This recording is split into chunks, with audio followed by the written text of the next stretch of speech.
Hello everyone, welcome to week 2.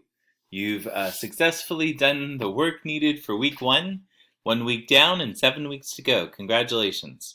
Especially as we think about all the challenges that we're facing right now in the shelter in place, distance learning, and working on a master's while you're at it, on top of the family lives that you all have. So congratulations on completing week 1.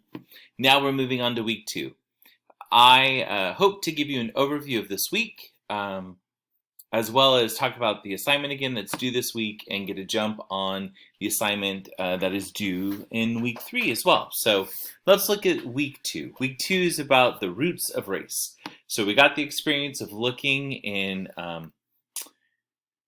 Ohio in an experience lesson talking about race, but basing it off of eye color. This week, we're going to dive into the roots of race by looking into a video series. You're going to be watching the first of the 3 components called Race, the Power of an Illusion.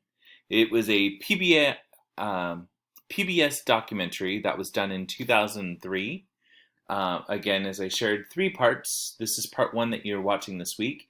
It's about 52 minutes long and just has a conversation having you really think, how do you define race before watching this video? And then what would you say categorizes somebody of a particular race? This video is going to try and make you think about that, reflect upon that. So I ask that you watch this video. You might want to You definitely want to watch this video before you get in the discussion board for this week, because there is only one discussion board this time. Sorry for any confusion from last week, but it is one discussion board this week, and it focuses exactly asking you questions that come from watching Race, the Power of an Illusion. With that, it's interesting to me that we bring in Colossians 3:11 for the week in the Christian message. I'm not going to read the whole message, but it's just the reminder at the end.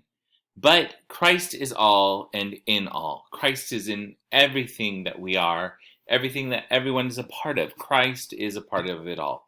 And that's sort of the conversation of race. Really, is there any major differences in one individual over another individual? So just a connection to make, that knowing that it all comes, if you think of us being formed by God, Christ is in all.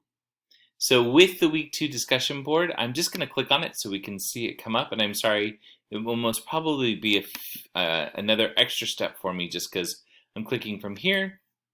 But the week 2 question, it's a mouthful of a question to reflect on, but it says, after watching Race,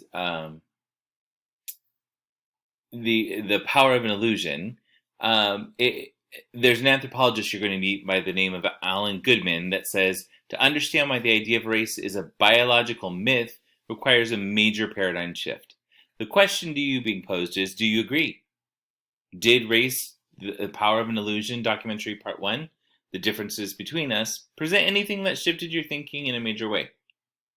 If so, what was it? Is it difficult to make this shift? So again, be reflective to these questions. As a reminder, your discussion board questions do need to have a citing. So here, the citing will definitely be the video that you watched, making sure that you put that into APA format as you're reflecting on your initial post. An initial post should be about 250 words, and then that is due by this Thursday of the week, and then by Sunday of the week, you will have to have 2 responses to fellow individuals.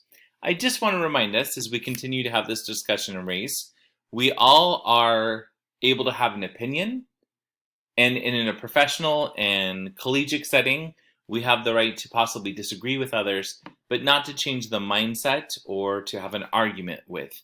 So please, I just want to encourage that with you. Be respectful to one another as we're reflecting on what somebody's sharing. And if they could change a view, or if they couldn't change a view, just please be respectful of that. So the last thing for week number 2 is assignment number 1. And assignment number 1, sorry for the quick scroll down here, is the literature exploration and individual analysis paper. So when you click on that link, again, it's due by this coming Sunday. I apologize, I'm on the wrong one. There we go. Prior to week 2, you're going to search Concordia's database and choose 2 or more current, relevant, incredible journal articles that'll relate to one or more of the course topics. So if you think about our course topics, it's about schools and the diverse cultures that we have in schools and how we can serve them and support them and maybe bring unity in working with one another. That's the whole primary focus of this class. So with that, try and find articles. And after you found those articles, you are going to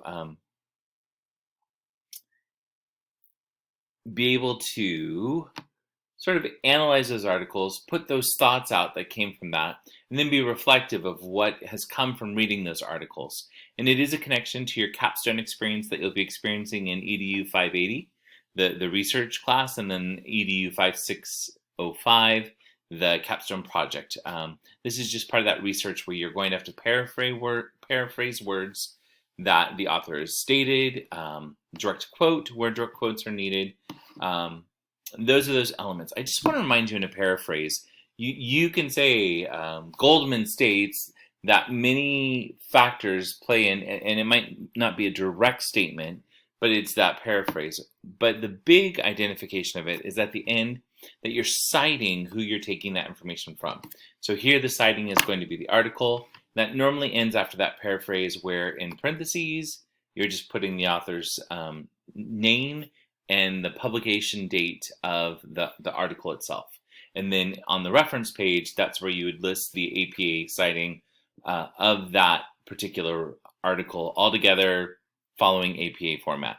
I don't feel like I need to go through all those elements right now with you, but just that reminder. So this is a 2 to 3 page paper that is due by this coming Sunday.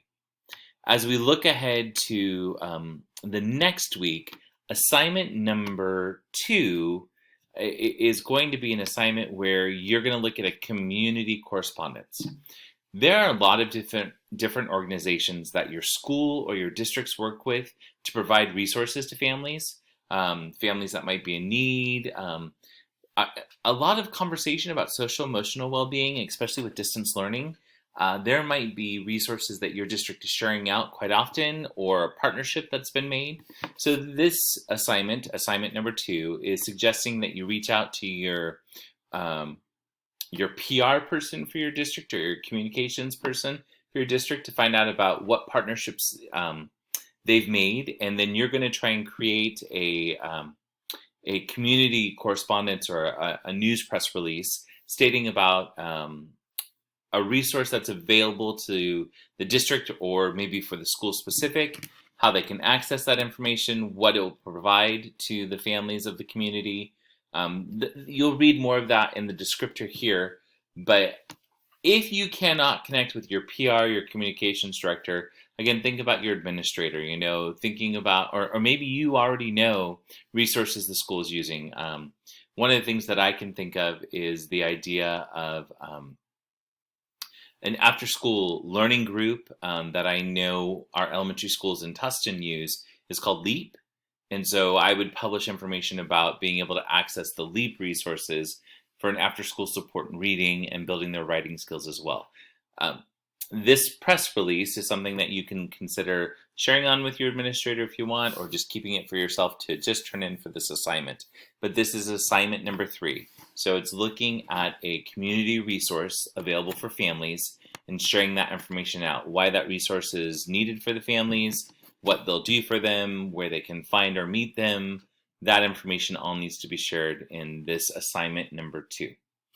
Again, the reminder though, that's not due till week 3, so not this week, but next week. It's really our experience here with the literature exploration and individual analysis paper that's due at the end of this week, 2 to 3 pages, looking at 2 different articles that you've pulled from going onto the Concordia Libraries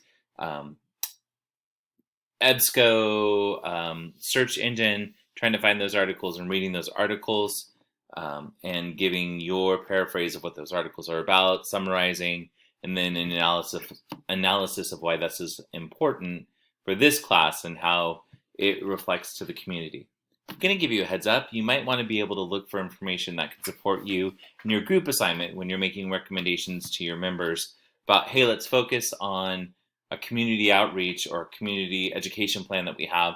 Maybe these articles will support that as well. So that's that this week in a nutshell.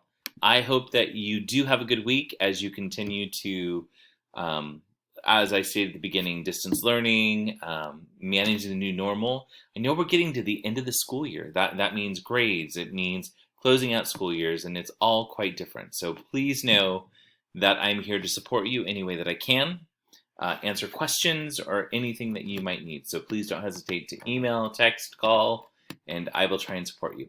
I hope that you have a great week. God bless.